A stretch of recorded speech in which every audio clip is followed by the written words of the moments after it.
longer the trade war goes on, the weaker China gets and the stronger we get. We're taking in massive amounts of money, billions and billions of... In 2020, amid an unprecedented COVID pandemic, Joe Biden won the election with Trump contesting the results. If you count the legal votes, I easily win. The House then impeaching Trump for a second time, and some of his donors and allies walking away. It is my greatest honor and privilege to have been your president. None of that stopped Trump from announcing his third White House bid in 2022, setting the stage for a rematch with President Biden. In order to make America great and glorious again, I am tonight announcing my candidacy for President of the United States. But in less than a year, Trump was hit with 4 different indictments, making him the first former U.S. president to be criminally convicted. Trump denying wrongdoing in all the cases, fighting his cases at courthouses while juggling campaign rallies. So instead of being in South Carolina and other states campaigning, I'm stuck here. It's an election interference case. Despite legal woes, Trump defeated all Republican primary rivals for the third time, clinching the GOP nomination. Take a look what happened. In July, Trump survived the first of 2 assassination attempts at a rally in Pennsylvania. Trump, undeterred, formally accepted his nomination at the Republican National Convention just days after. But if the events of last Saturday make anything clear, it is that every single moment we have on earth is a gift from God. Then a dramatic turn as President Biden dropped out of the race, endorsing Vice President Kamala Harris as Trump's new presidential opponent. Trump doubling down on his message about the economy and the border in battleground states. You see it, the criminal invasion. And blue states alike. We also want to win New York and make it safe and strong and beautiful and affordable and vibrant again. The election turned out to be a landslide victory for Trump, with more than 90% of counties nationwide shifting red.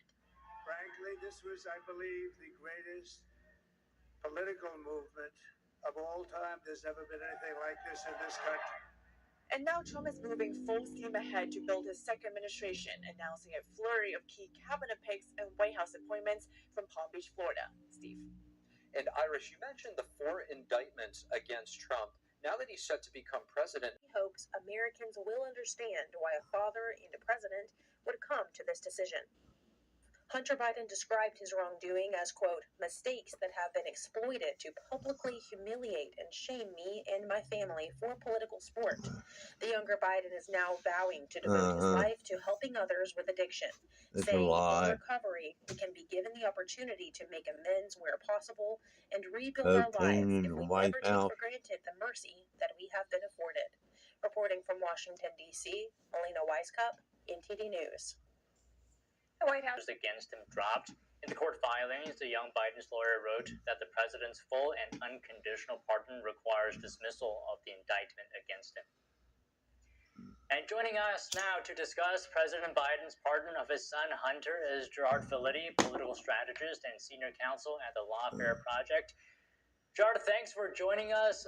So Democratic Governor Jared Polis, Colorado, said that the president's move set a bad precedent. Is that the case, or do presidents have the right to pardon as they see fit? Presidents have the right to pardon as they see fit. That is their constitutional right. It is unfettered and includes family members. What Joe Biden did was not unexpected. He did not want to see his son suffering the consequences of his action or potentially being persecuted or prosecuted further after Biden leaves office. The issue really here is that Joe Biden, the president of the United States, the head of the executive branch, is essentially signaling that his own Justice Department has problems if he is pointing out to this prosecution as being politicized and a miscarriage of justice. So this speaks to bigger issues, larger issues, and important issues that need to be addressed about how the justice system is being used or misused in these recent years. And we'll get to the justice system, but in terms of the length and scope of the pardon, does that seem standard to you? It seems standard, especially because Biden wants to prevent additional charges or additional investigations from leading to additional charges against his son. 2014, we need to point out, is the year when Hunter Biden joined the board of Burisma, which is one of the entities that was being investigated. He was being investigated for potential federal law violations as a foreign agent. So this effectively makes it impossible for a prosecution to occur, even though it's well outside of the statute of limitations. What Biden is doing is essentially insulating his son from any further criminal scrutiny and making sure that this case is now die. So Hunter Biden and his father have said that he was prosecuted due to political motivations, Hunter Biden that is, and the president saying that similar offenses are often handled, through civil enforcement. Is there merit in that? There is some merit to that. We do see that in the last few years there have been charges that have been brought and pursued by the Justice Department that otherwise would not be brought. We also see this, or claims of this, in terms of Donald Trump and the prosecutions that he has endured. So what Joe Biden is doing is essentially highlighting the same argument that Donald Trump has made, which is that the Justice Department, under the Attorney General, has been making decisions to prosecute people that otherwise would not have been prosecuted to the same extent. This is really calling out the Justice Department for making a lot of decisions that seem incongruous with past policy, both in terms of Hunter Biden, but also in terms of Donald Trump.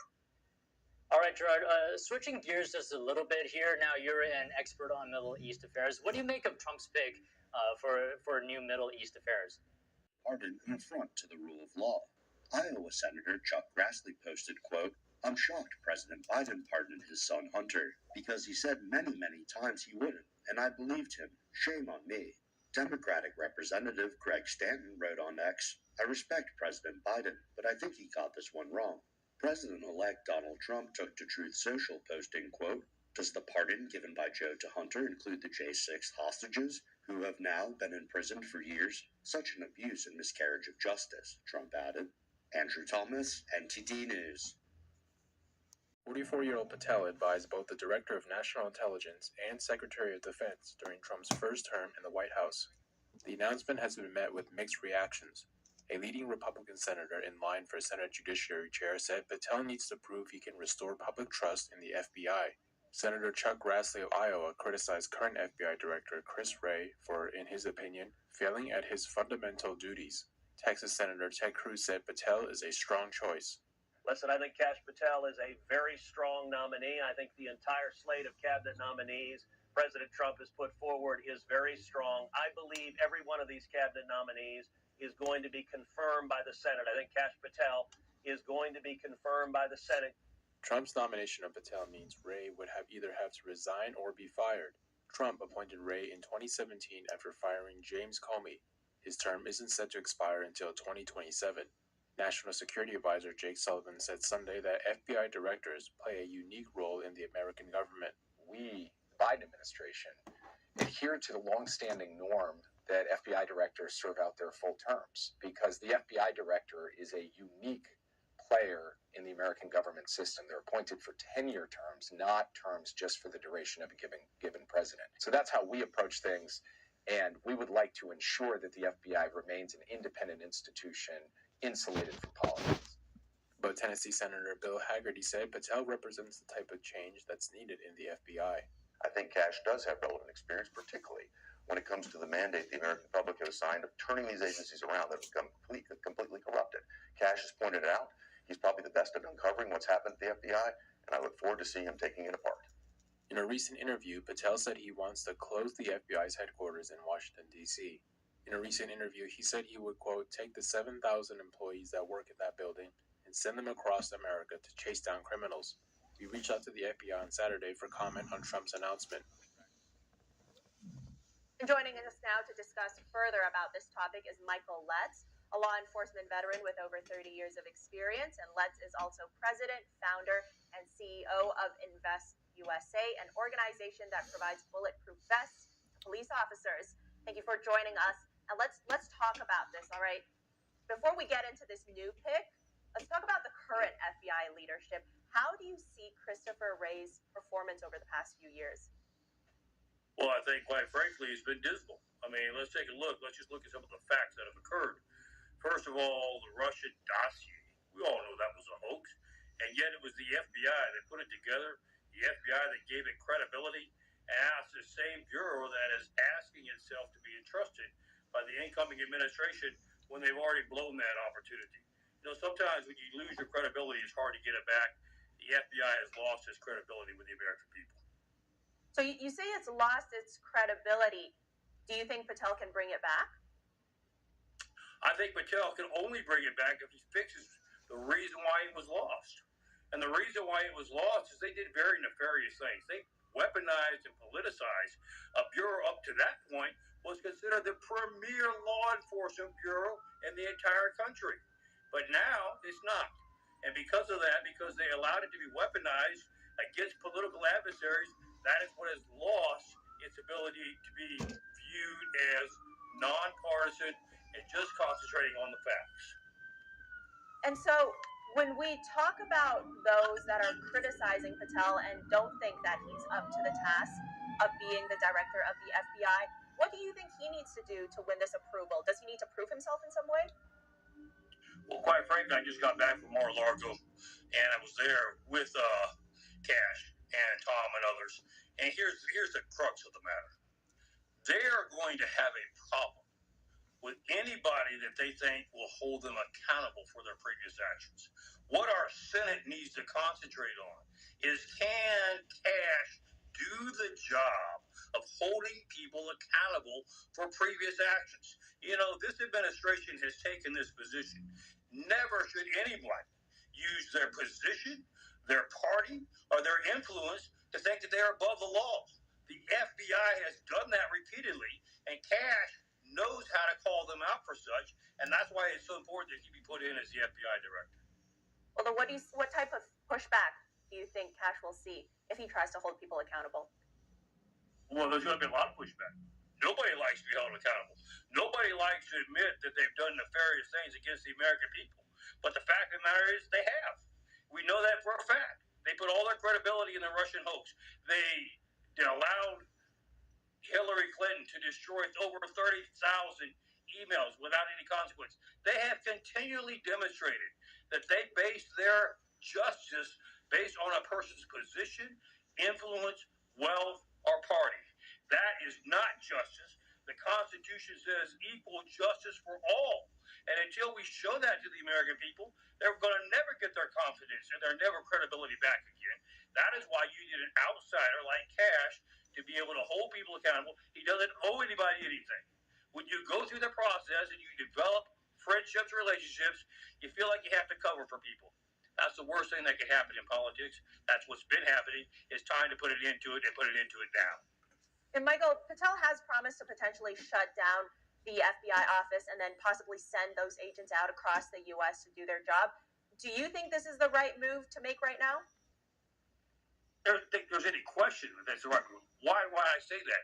You have 7,000 FBI agents in Washington, D.C. Look how small Washington is compared to the rest of the country.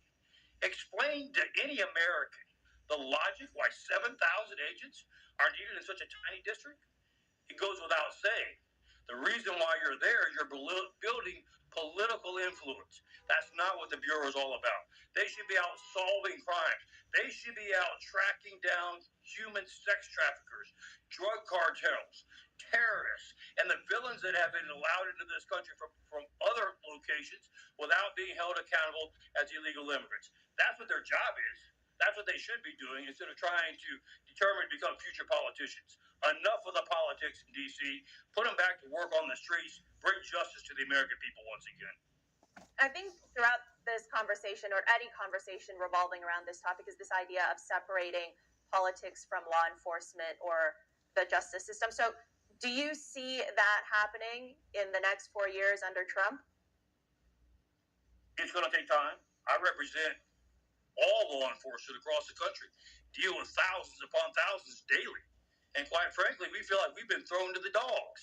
In the last 4 years, we have been defunded, we have been abused, we have been criticized for things that we have never done, and yet now we're asked to step up to the plate and to defend the people who who have been trying to cause us harm to begin with.